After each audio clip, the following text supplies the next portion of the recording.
yüreğime. Seni yazıp bastım her arzu dileğime. İki kanat verdim, döndün eşk meleğime.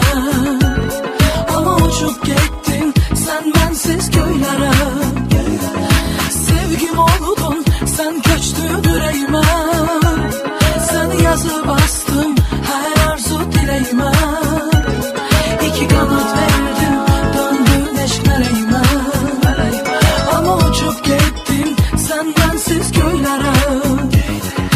Hoş sözlerinden, o deniz gözlerinden, dokunan izlerinden. Seni tanıyım, yine tanıyım. Saf gülüşlerden, o öten görüşlerden, titreyen öpüşlerden.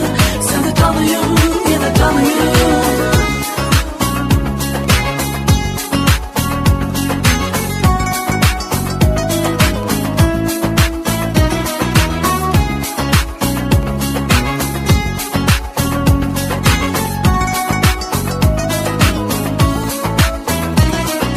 Sevgim oldun sen köçtün yüreğime.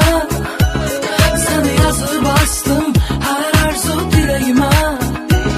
İki kanat verdim, döndün eşk meleğime.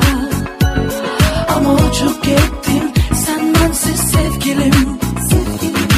Hoş sözlerinden, o deniz gözlerinden, dokunan izlerinden. Seni tanıyım, yine tanıyım. Saf gülüşlerden, o öten görüşlerden, titreyen öpüşlerden. Seni tanıyım, yine tanıyım. Hoş sözlerinden, o deniz gözlerinden, dokunan izlerinden. Seni tanıyım, yine tanıyım.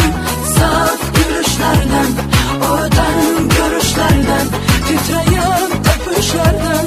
Seni tanıyım, yine tanıyım.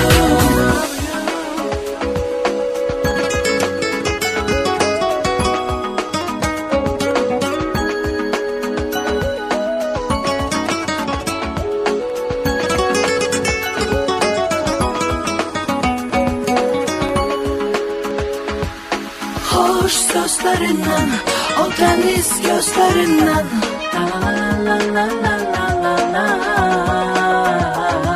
Saf gülüşlerden, o öten öpüşlerden.